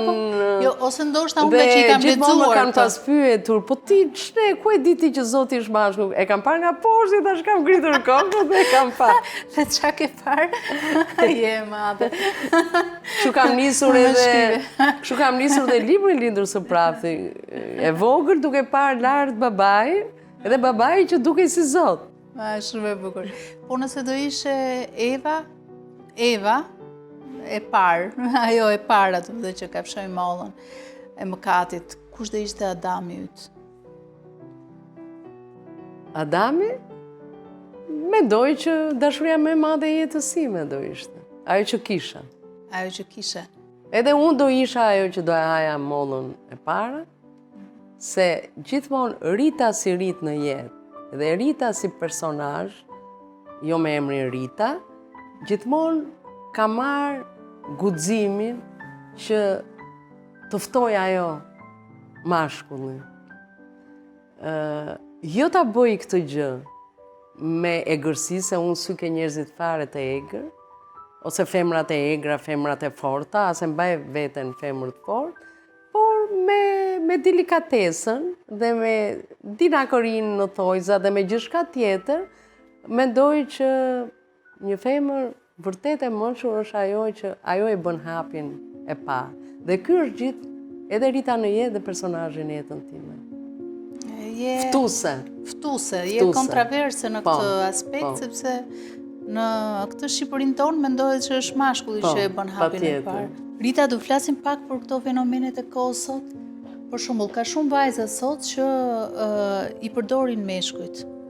I përdorin si aksesor, si tha ajo për librat. Ose se janë të bukur, ose se nuk janë të bukur por kanë para, ose se janë të pushtetshëm, kanë dhe para, janë edhe pak të martuar. Pra në një farë mënyre do të thuash që tamam vajza duan t'i përdorin meshkuj. Po, kemi arritur në një epokë tjetër. Po, edhe unë njoh të tilla dhe e thon hapur, paktën respektoj kur e thon hapur, që unë e dua që t'jetë në krahun tim, t'jetë edhe mbrojtje për mua, t'jetë edhe investitori im, dhe që të duket sikur ishte një kohë e largët romantike kur marrëdhënia është e tillë që do sakrificë. Ato nuk duan fare të bëjnë sakrificë. Pra një kategori femre e tillë. Pra ajo nuk do t'japi. Do vetëm të marri atua nga miti i babait, i nënës, që është edukuar në një mënyrë të tillë që ti do jesh gjithmonë e mbrojtur dhe për ty mashkulli duhet të bëj. Pra është edukuar që në familje në një mënyrë të tillë. Dhe ndonjëherë prindrit pastaj zgënjejnë nga vajzat e tyre dhe thonë si doli kjo, po ata e kanë edukuar me një lloj fryme të tillë. Dhe vërtet të vjen keq që ato me këtë lloj mënyre sjelljeje kanë krijuar dhe modele, dhe sidomos kur janë edhe vajzat të showbizit që tregojnë, po sepse ato e tregojnë më shumë se nga që dhe kanë ndjekës. Se nuk është problemi se këtë e bën dikush dhe nuk e shikon asnjëri dhe punë e madhe ç'a bën me jetën e vet. Por të të transmetosh modele të tilla, mendoj se janë transmetimi i modeleve më të këqija që mund të transmetohet. Dashuria është sakrificë e bukur. Lidhja midis një vajze dhe një djali është gjëja më e bukur që mund të ekzistojë kur ti vendos së bashku që edhe të ruash autoritetin tënd, të ruash lirinë tënde, po edhe të bësh. Nuk ka gjë më të bukur se sa kur bën për një njeri që do. Është sakrificë e bukur. Po këto janë kthyer në inteligjencë artificiale, në robot të inteligjencës artificiale. Kam dëgjuar një histori të një vajze, qindra histori nga këto, që rrinte me njërin për të bërë komplet operacionet plastike për të transformuar nga ana fizike, që t'i pëlqente dikujt tjetër. A quhet ky një prostitucion? Me veten tënde. Tash po të dalim te ajo që çdo njeri me veten e tij mund të bëjë çdo gjë, le të bëj, nuk ka kufi. Le të bëj çfarë të doj. Por unë gjithmonë në këtë rast them, a ndjehesh vërtet ti e lumtur me këtë që bën me veten tënde, se në fundit kuptimi më i madh i njeriu është kërkimi i lumturisë. Por kjo që nuk është vetëm bukuria që ti je drejt lumturisë, sepse ka pasur bukuri natyrale dhe kanë qenë vajza cilat jeta ju ka shkuar keq e më keq. Kjo nuk do të thotë gjë që me bukuri ti arrin lumturinë. Ti arrin lumturinë me atë çka ke brenda, me ato që zbulon brenda vetes tënde. Dhe me marrëdhënien që krijon me të tjerët, atëherë mund të ta krijosh lumturinë tënde. Pra ato janë dy fish viktima. Viktima që nuk e njohin veten e vetën pasqyr, edhe viktima tjetër, sepse ajo nuk është më e lumtur. S'mundet, po nuk mundet unë po ndryshoj veten që ti pëlqej dikujt tjetër. Do të thënë lumturia nuk ecën paralel me perfekcionizmin, jo me ndërhyrjet kirurgjikale që bëjnë të gjitha. Po. Edhe shumë mirë. Do fitosh njërën shumë mirë. E përmblodhen shumë mirë, nuk mund shkoj paralel se ti zbukurohesh me mendimin se do bëhesh e bukur. Por nuk se do bëhesh e lumtur. Zbukurohesh se do bëhesh e lumtur, po nuk shkon kjo. Te goca dhe gra çfarë eksperiencë pate? Domethënë, do ktheheshe prapë në një program televiziv të tillë? Ma hante shumë kohë. Pata një kënaqësi shumë të madhe. Krijohem kimi me njëra tjetrën. Unë jam edhe natyrë tolerante dhe që shoh gjithmonë të mirën. Po kur e kuptoj që aq është, nuk e zgjas më. Nuk mundet as të përsërisja më veten time në tema të ndryshme dhe që për shkak edhe të angazhimeve të mia. Ishte gjë e bukur, guxova dhe ishte gjë e bukur. Po, ja vlen të për vajzat që gjitha synojnë televizionin ose këtë famën. Çfarë mesazhi do i jepje? Duke e parë televizionin dhe nga brenda dhe nga jashtë. Të mos jap atë mesazhin skematik lexoni libra, po jap një mesazh tjetër, lexoni libra. Nuk ka kulturë më të madhe që ta zgjerosh horizontin tënd duke lexuar, se në librat e mirë ti gjen dhe filozofinë e jetës, gjen historinë, gjen kulturën, se kur ti lexon vetëm gjërat shkurtra dhe fjalitë tua do të jenë shkurtra fare. Si do ti bësh ti debatet dhe di ku dështojnë ato? Pikërisht në tavolinat e debateve. Ato që s'kan kulturë të lexuari, ato kuptojnë më mirë në tavolina debatesh. Kur janë që vetëm prezantojnë, nuk është se bien sy. Vajzë e bukur mund të prezantoj lirshëm e gjithçka. Ama ule në tavolinën e debatit, aty kanë dështuar edhe njerëz të tjerë, të cilët ne kemi menduar që e kanë kokën plot dhe kanë dështuar. Kanë dështuar. Ke ndonjë emër? Ja, unë s'flas me emra. Tani, njerëzimi do i vi fundi nga vrima e ozonit apo nga vrima e Rita Petros? Mund t'i vi shqip, kur si erdhi atëherë shqiptarëve nuk i vjen më. Nuk çuditet më asnjëri, kështu që gëzuar.